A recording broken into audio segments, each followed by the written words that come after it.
शिक्षा मंत्री को कोई सलाह देना चाहते हैं? उनको चपरासी के लायक उन्हें कैसे प्रोफेसर हो के वो शिक्षा मंत्री बना दिया गया है उनको। उनका तो बातें न कीजिए, बिहार में पेपर आउट हो रहा है, यूनिवर्सिटी का सेशन सही से नहीं चल रहा है, इस पर उनका कोई ध्यान नहीं है। लेकिन रामचरितमानस और ये मनुस्मृति या ये जो बौद्ध धर्म कर रहे हैं ना, बस यही सब उनको नजर आता है। बिहार में शिक्षा क्या है ये नजर नहीं आता है। शिक्षा मंत्री को एक सलाह दीजिए। शिक्षा मंत्री को ये लगे इस्तीफा दीजिए, आप इस्तीफा दीजिए। हाँ, ये लोग बयान दे रहे हैं कभी रामचरितमानस पर और कभी भारतीय सेना के।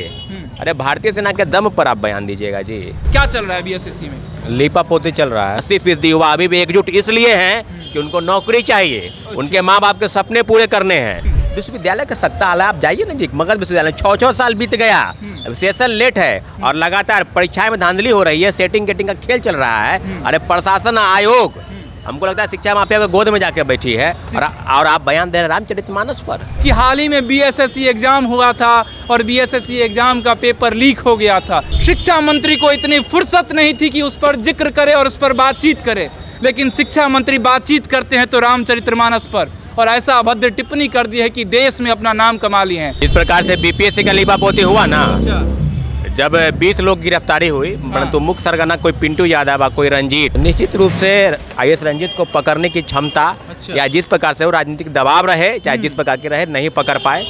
तो बहुत अफसोस है। आरआरबी एनटीपीसी से लेकर और बीपीएससी और बीएसएससी के आंदोलनों में हम लोगों ने काफ़ी नेतृत्व किया और सारे चीज़ों को सरकार के पास, समक्ष के पास ये मांग लेके गए कि नौकरी तो खैर छोड़ दूर हटाइए, आप तो एक जो परीक्षा है उसमें भी आप ठीक ढंग से करा नहीं पा रहे हैं, और जब चुनाव कराने की बारी आती है तो एक एक ईवीएम मशीन को स्ट्रांग रूम तक पहुंचा देते हैं। ये कैसी दोहरी नीति? ऐसे आयोग और ऐसे प्रशासन को मैं खुली चुनौती देता हूं आपके चैनल के माध्यम से कि अगर आप ये समझते हैं कि बिहार के युवा जो है ना जाति और धर्म के नाम पर उनको बांट देंगे, तो मैं 10-20% की बात नहीं, लेकिन 80% युवा अभी भी एकजुट इसलिए हैं कि उनको नौकरी चाहिए, उनके माँ बाप के सपने पूरे करने हैं। क्या हुआ 16 करोड़ नौकरी? और एक तेजस्वी यादव है उप मुख्यमंत्री। तेजस्वी यादव का तो कोई बात ही नहीं करना चाहिए, हमको तो यही लग रहा है। ना तेजस्वी यादव को बात करना बेकार है। तेजस्वी यादव तो दिल्ली इलाहाबाद के बाद ये जो स्थान है जहाँ पर मैं खड़ा हूँ, इसका नाम आता है, इसका नाम है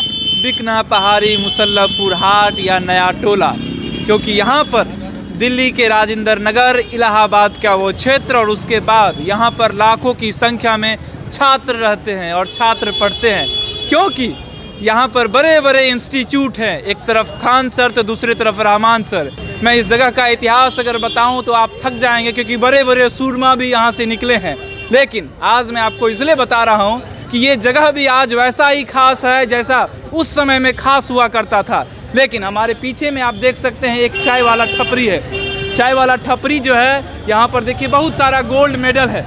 ये गोल्ड मेडल जो आप देख सकते हैं या जो मेडल देख रहे हैं, अगर आप भी लाखों रुपया कमाना चाहते हैं तो अपने घर पर ये मशीन लगाइए और आराम से कमाइए। Paper plate machine, slipper making machine, scrubber packing machine, अगरबत्ती मेकिंग मशीन एवं लघु उद्योग से संबंधित सभी प्रकार के मशीन लगाकर रोजाना 2000 से लेकर 20,000 तक कमा सकते हैं। और हाँ, EMI का सुविधा भी उपलब्ध है। ज्यादा जानकारी के लिए इस नंबर पर कॉल करें या पूरा वीडियो देखने के लिए लिंक डिस्क्रिप्शन में है। ये नेशनल तैराक टी स्टॉल है। तैराक टी स्टॉल, ये भाई साहब भी जो नेशनल तैराक थे, उस समय में तैराकी किया करते थे, अभी बच्चों को जो है तैराकी सिखाया करते थे। लेकिन मैं इस चीज़ के लिए ये वीडियो नहीं शूट कर रहा हूँ। ये वीडियो मैं इसलिए शूट कर रहा हूँ कि हाल ही में बीएसएससी एग्ज़ाम हुआ था और बीएसएससी एग्ज़ाम का पेपर लीक हो गया था। पेपर लीक होने के बाद मात्र एक शिफ्ट का जो एग्ज़ाम है रद्द कर दिया गया, लेकिन दूसरे और तीसरे पाली का शिफ्ट जो है रद्द नहीं किया गया है। शिक्षा मंत्री को इतनी फुर्सत नहीं थी कि उस पर जिक्र करे और उस पर बातचीत करे, लेकिन शिक्षा मंत्री बातचीत करते हैं तो रामचरितमानस पर, और ऐसा अभद्र टिप्पणी कर दी है कि देश में अपना नाम कमा लिए हैं। हमारे तरफ कहा जाता है कि आप ऐसा नाम कहिए, चाहे तो सुकर्मी नाम, चाहे तो कुकर्मी नाम, आप जिस नाम से शिक्षा मंत्री को बुलाए आप बुला सकते हैं। लेकिन शिक्षा मंत्री लाइमलाइट में आ गए हैं, और लाइमलाइट में इस तरह से आ गए हैं कि काफ़ी ट्रोलिंग हो गई है। तेजस्वी यादव जो युवाओं की सरकार और युवाओं के चहेते थे, जो युवाओं के दिल की बात सुनते थे, आज तेजस्वी यादव युवाओं से मुँह फेर लिए हैं। क्योंकि हमारे जो शिक्षा मंत्री हैं प्यार बांटते हैं, और प्यार बांटने के अलावा रामचरितमानस पर खुद जो है प्यार बांटने के अलावा कुछ से कुछ ऐसा बयान दे दिए हैं जो आज उन्हीं को लोग जो है देश में प्यार बांट रहे हैं। बाकी आप बताइए, आप लोग जो है काफ़ी सारा आंदोलन किए, क्योंकि हमारे साथ जो है जो है आप बीपीएससी में देखे होंगे दिलीप के साथ काफ़ी जो है उनके समर्थक रहे हैं, दिलीप के साथ खड़े रहे हैं। इसके साथ बीएसएससी हो या बिहार एसएससी हो, जो भी कुछ हो, एग्ज़ाम हो या कुछ धांधली हो, उसमें एकदम मुखर होकर के ये युवा जो है रहते हैं। क्योंकि मैंने आपको पहले ही बता दिया, ये वही भूमि है जहाँ से जेपी आंदोलन निकली थी, क्योंकि यहीं पर पटना कॉलेज है, आसपास 1-2 किलोमीटर, और यहाँ पर बड़े बड़े इंस्टीट्यूट है, तो यहीं छात्र भी होंगे। तो ये छात्र भी जो हैं ये कुछ दिन पहले बीएसएससी के आंदोलन में मार खाए थे, लाठी खाए थे, और आज हमारे साथ हैं। बताएंगे कि क्या बीएसएससी में अभी क्या चल रहा है। बताइए क्या चल रहा है बीएसएससी में? लीपापोती चल रहा है। लीपापोती चल रहा है। बताइए, पहला जवाब जो है लीपापोती हुआ है, और इसको जो है आप नकार नहीं सकते हैं। सही में बीएसएससी का लीपापोती ही हो रहा है। निश्चित सही बोल रहे हैं? निश्चित रूप से। अच्छा, जिस प्रकार से बीपीएससी का लीपापोती हुआ ना, अच्छा, जब 20 लोग गिरफ्तारी हुई, परंतु मुख्य सरगना कोई पिंटू यादव, कोई रंजीत, अच्छा, एक समय में आईएएस रंजीत का नाम चला। अभी गुजरात कटर के थे, अभी बिहार में थे, अभी फिर भाग गए गुजरात। अच्छा, पता नहीं बिहार सरकार की इतनी ताकत नहीं है, ताकत तो है, परंतु वो राजनीतिक रूप से जो जिस जाति से वो आते हैं ना, उस जाति की बिहार में सरकार है। अच्छा, तो निश्चित रूप से आईएएस रंजीत को पकड़ने की क्षमता, अच्छा, या जिस प्रकार से वो राजनीतिक दबाव रहे, चाहे जिस प्रकार के रहे, नहीं पकड़ पाए, तो बहुत अफसोस है। और उसके बावजूद लगातार ये लोग बयान दे रहे हैं। आपने कहा ना निश्चित रूप से, कभी रामचरितमानस पर और कभी भारतीय सेना के। अरे भारतीय सेना के दम पर आप बयान दीजिएगा जी।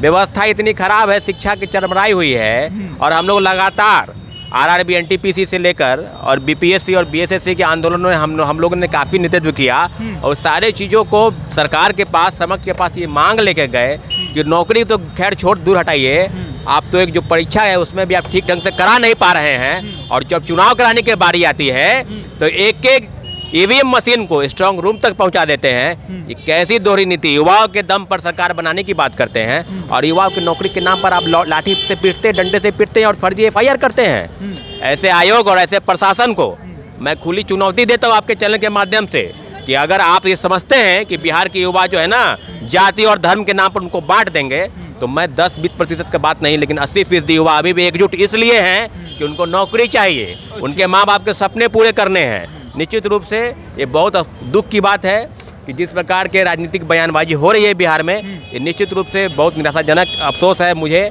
कि हम लोग काफ़ी शिक्षा मंत्री को एक फुर्सत नहीं होती है कि छात्रों के ऊपर लाठी पड़े, उस पर जवाब दें। शिक्षा मंत्री को एक फुर्सत नहीं होती है कि बीएसएससी का धांधली हो गया है, उस पर जवाब दें। शिक्षा मंत्री को इतनी फुर्सत नहीं है कि बीपीएससी का एग्जाम ठीक से कैसे कराया जाए, या छात्र जो मगध यूनिवर्सिटी में पढ़ रहे हैं उसको 5 साल में जो दिया जाता है डिग्री, उस पर एक जवाब दें। लेकिन शिक्षा मंत्री को ये फुर्सत होती है कि रामचरितमानस पर अभद्र टिप्पणी करें। निश्चित रूप से कहा जाता है ना कि जब आपसे सवाल करता है कोई व्यक्ति, तो उसका जवाब देने के अलावा आप दूसरे मामले को डाइवर्ट करते हैं। विश्वविद्यालय का सत्ता आला, आप जाइए ना जी, मगध विश्वविद्यालय 6 साल बीत गया, सेशन लेट है, और लगातार परीक्षाएं में धांधली हो रही है, सेटिंग गेटिंग का खेल चल रहा है। अरे प्रशासन आयोग, हमको लगता है शिक्षा माफिया के गोद में जाके बैठी है, और आप बयान दे रहे हैं रामचरितमानस पर। रामचरितमानस पर आप क्या हैं जी? आप प्रोफेसर, आप रामचरितमानस पर आप बयान दीजिएगा। 2-4 गो आप ले लिए हैं उसका छंद, उस पर आप बयान देने लगे। नारी पर और शूद्र पर आप बयान देने लगे। निश्चित रूप से जो वोटर हैं, जिस क्षेत्र से वो विधायक बने, असेंबली पहुंचे हैं, निश्चित रूप से सारे राम के मानने वाले देश के बहुसंख्यक लोग हैं, उनको भी राम के लोग मानने वाले उनको बोले। आप राम पर कटाक्ष करने चलेगा, कभी कृष्ण पर, कभी गीता पर, कभी बंच ऑफ थॉट्स पर, और कभी लगातार इस तरह का बयानबाजी कीजिएगा। क्यों? क्योंकि आपसे सवाल न करे जनता कि शिक्षा व्यवस्था के इतने चौपट हालत क्यों है, बिहार में बेरोजगारी का आलम क्यों है। लगातार जिस तरह की व्यवस्था बनी है, युवाओं के नाम पर आप नौकरी देने के लिए आप बात नहीं करेंगे, और लगातार आप रामचरितमानस, मतलब जो टॉपिक को डाइवर्ट करने के लिए रामचरितमानस को बीच में लाया गया। निश्चित रूप से ये जाति और जाति के बीच लड़ाई कराने का प्रयास है, और एक तरफ जातिगत जनगणना भी हो रही है, जातिगत जनगणना भी हो रही है। निश्चित रूप से आप समझ सकते हैं। ये जो लोग कह रहे हैं ना कि मंडल और कमंडल, ये लोग एक है ताला खुलवाने में लगे हैं कि हमरा, अरे भाई ताला खुलवाइए ना, ताला खुलवाइए, लेकिन युवाओं का जो रोजगार का ताला बंद है वो कब खुलवाइएगा? आपने कहा ना कि हम 2 करोड़ नौकरी देंगे, तो 8 दूना 16, अब तो 9वें साल में आ गए ना। क्या हुआ 16 करोड़ नौकरी? और एक तेजस्वी यादव है, उप मुख्यमंत्री तेजस्वी यादव का तो कोई बात ही नहीं करना चाहिए, हमको तो यही लग रहा है। ना तेजस्वी यादव को तो बात करना बेकार है। तेजस्वी यादव तो क्योंकि जब युवा पर लाठी पड़ रहे थे तो उस समय कह रहे थे युवा, जब ये युवा का मैं ये हो गया, युवा का ये हो गया हूँ, जब पेपर लीक हो गया था तो हर युवा को 5-5 हजार रुपया दे देना चाहिए। अब क्या हो रहा है बिहार में? अरे बिहार BPSC का बताते थे ना कि बिहार लीक सेवा आयोग और 5,000 का मुआवजा मांग किए थे। अरे भाई 200-300 किलोमीटर लोग परीक्षा देने जाते हैं, निश्चित रूप से आप उसकी बातों को आपने दरकिनार कर दिया। क्यों? क्योंकि आप सत्ता में उस समय नहीं थे। उस समय नहीं थे, उस समय युवाओं को चाहते थे, आज सत्ता में आ गए हैं। बस आप देखेंगे 2020 का विधानसभा चुनाव हुआ, अपने चुनावी समर में भाषण में लगातार युवाओं की बात किए, लगातार उन्होंने बात किया कि 10 लाख नौकरी अपने पहले कैबिनेट के पहले बैठक में देंगे। कहाँ गया कलम? खो गया क्या? है मेरे पास कलम, आप ले जाइए आके तेजस्वी यादव जी। अच्छा, कलम अगर खो गया है तो आप ले जाइए। निश्चित रूप से युवाओं को ठगने का और उनको बरगलाने का प्रयास बिहार के राजनीतिक व्यवस्था और यहाँ के नेता कर रहे हैं। निश्चित रूप से चलिए हमारे साथ और भी युवा है, इनका भी राय जान लेते हैं, क्योंकि राय जानना जरूरी है। एक आदमी से कोई ओपिनियन नहीं होती है, जब पब्लिक ओपिनियन कर रहे हैं तो दूसरा का भी राय जानना जरूरी है। अच्छा ये बताइए, तेजस्वी यादव से खुश हैं या नहीं खुश हैं? कहाँ से खुश रहेंगे? वो जो वादा करके आए कि रोजगार देंगे, वो तो रोजगार दे ही नहीं रहे। हम तो उनसे कहना चाहते हैं ना कि अब चाह रहे हैं कि पढ़ने वाला स्टूडेंट के रिजल्ट नहीं देंगे, अच्छा। हम पैसा वाला के ही देंगे। तो अबरी से जब बहाली निकालिएगा ना, तो वो बहाली जब फॉर्म में 500-600 रुपया एप्लीकेशन फॉर्म लेते हैं, वहाँ पे 30 और 35 लाख रुपया लिख दीजिएगा। जिसके पास पैसा होगा वो अप्लाई करेगा, सीधे 35 लाख दो और नौकरी ले जाओ। नौकरी लो। अगर पैसा वाला अप्लाई करेगा, जो पढ़े वाला होगा, जो जिसके पास पैसा नहीं होगा वो अप्लाई नहीं करेगा, नहीं तो पेपर आउट होगा, ना तो कोई आंदोलन करेगा। और जिसके पास में छात्र सब लाठी खाता है। सबसे पहले तो एग्जाम देने के पहले वो जो 500 रुपया जो इतना बचा करके रखे रहता है वो देता है, उसके बाद रेलवे पटरी पर सो करके एग्जाम देता है भूखे पेट, और उसके बाद लाठी खाता है। बिल्कुल एकदम 30-35 लाख लिख दीजिएगा ना, जो पैसा आप जिससे जो पैसा देने वाला होता है वो पैसा देगा, नौकरी ले लेगा। ना तो आप पर भी कोई सवाल उठेगा और न तो पढ़े वाला के दिक्कत होगा। पैसा वाला के दे दीजिएगा नौकरी बस। तो हमको ये बताइए, जैसे आप लोग यहाँ पर हैं, शिक्षा मंत्री को कोई सलाह देना चाहते हैं? उनका तो बातें न कीजिए। बिहार में पेपर आउट हो रहा है, यूनिवर्सिटी का सेशन सही से नहीं चल रहा है, इस पर उनका कोई ध्यान नहीं है। लेकिन रामचरितमानस और ये मनुस्मृति या ये जो बौद्ध धर्म कर रहे हैं ना, बस यही सब उनको नजर आता है। बिहार में शिक्षा क्या है ये नजर नहीं आता है। अच्छा ये बताइए, शिक्षा मंत्री को एक सलाह दीजिए। शिक्षा मंत्री को ये लगे इस्तीफा दीजिए, आप इस्तीफा दीजिए। हाँ। चलिए शिक्षा मंत्री को सलाह इस्तीफा दीजिए छात्रों का। आपका क्या सलाह रहेगा शिक्षा मंत्री को? हम भी वही बोलेंगे कि इस्तीफा देने के लिए। इस्तीफा दे दीजिए। जब संभाल नहीं हो रहा था क्यों बैठे हुए चेयर पे? अच्छा, मतलब किस कारण आप इस्तीफा दिलवाइएगा? यही BSSC लीक हो गया, ये सब एक ही मुद्दा नहीं, BSSC ही नहीं है। देखिए पूरा लगभग बिहार की यूनिवर्सिटी में, सभी यूनिवर्सिटी में सेशन लेट चलती है। कोई टाइम पे यूनिवर्सिटी एग्जाम हो ही नहीं रहे, ना कुछ हो रहा है। ऐसा क्यों हो रहा है? आपका सलाह शिक्षा मंत्री को? कुछ नहीं, वो तो पढ़े लिखे आदमी है, उनको फिर से जो है ना, उनको चपरासी के लायक उन्हें कैसे प्रोफेसर हो के वो शिक्षा मंत्री बना दिया गया है। उनको इस्तीफा दिलवाइए, और इससे पहले जो शिक्षा मंत्री थे वो सही थे, उनको फिर से लाइए। युवाओं को ठगने का प्रयास है और लगातार शिक्षा मंत्री प्रोफेसर चंद्रशेखर से हम लोग मांग करते हैं, माननीय मुख्यमंत्री जी से उसे बर्खास्त करें, उसे गद्दी से हटाए और कोई पढ़ा लिखा व्यक्ति को शिक्षा मंत्री बनाए, तभी बिहार का उपाय हो सकता है। अन्यथा इसी प्रकार से प्रश्न पत्र आउट होते रहेंगे और विश्वविद्यालय इसी प्रकार से चलता रहेगा। चलिए देखिए, ये थे छात्रों की मान्यता। अब छात्र क्या मान रहे हैं मैंने आपको बताया, और ये है जो ये जगह है, इसको बिकना पहाड़ी, नया टोला या जो भी आप कह सकते हैं। लेकिन एक चीज़ खास है यहाँ पर, ये खास ये है कि यह स्टूडेंट का हब है, और स्टूडेंट का हब है जो देश में अपने आप को अंकित करता है। देश में दिल्ली, उसके बाद इलाहाबाद, उसके बाद जो है अपना नाम करता है। तो ये जगह है, जगह का तो महत्वता मैं आपको बता ही दी। साथ साथ बिहार में जो चल रही है ये कब रुकेगी, ये सबसे जो ज़्यादा और आप कह सकते हैं महत्वपूर्ण प्रश्न है। क्योंकि बिहार में जो भी चल रही है, नूरा कुश्ती हो रही है BJP RJD JDU के बीच में, ये कब थमेगी, और साथ साथ छात्रों के ऊपर में कब जो है ध्यान रखा जाए। क्योंकि ये सभी जो है अपना चुनाव के टाइम में जुमला फेस करते हैं, जुमला फेंकते हैं। 10 लाख, कोई 2 करोड़, कोई 19 लाख, सब फेंकते हैं। लेकिन जब सत्ता में आते हैं तब सर ये छात्रों के ऊपर में कोई बातचीत नहीं होती है, कोई काम नहीं होती है। लेकिन छात्र वही दर बदर भटकते रहते हैं। कोई गरीब का कोई बेटा है तो कोई किसान का बेटा है, कोई जो है 10,000 5,000 रुपया घर से लेता है, कोई 1-2 हज़ार का ट्यूशन करता है। और वही जो अभी चल रहा है हमारे देश में, उसमें देखिए कोई बर्तन धोने वाला का बेटा जो है UPSC की तैयारी करता है, कोई नाव जो चला रहा है उसका बेटा जो है UPSC की तैयारी कर रहा है, उसका बेटी UPSC की तैयारी कर रहा है। इस टाइप के आप तो वीडियो हमेशा देखते ही रहते हैं। बाकी जो है छात्रों के ऊपर में कब जो है ये कार्य किया जाएगा, छात्रों को जो है बेरोजगारी मुक्त कब कराया जाएगा बिहार में, ये देखने को रहेगा। बाकी मेरा नाम पंकज झा है, आप रेबल न्यूज़ इंडिया देखते रहें। आपका अगर वीडियो अगर आपको अच्छी लगे इसको शेयर जरूर कर दीजिएगा, फेसबुक पेज को फॉलो कर दीजिएगा, यूट्यूब चैनल को सब्सक्राइब कर दीजिएगा। धन्यवाद। Thanks for watching Rebel News India. Stay tuned for more updates. Don't forget to like, share and subscribe.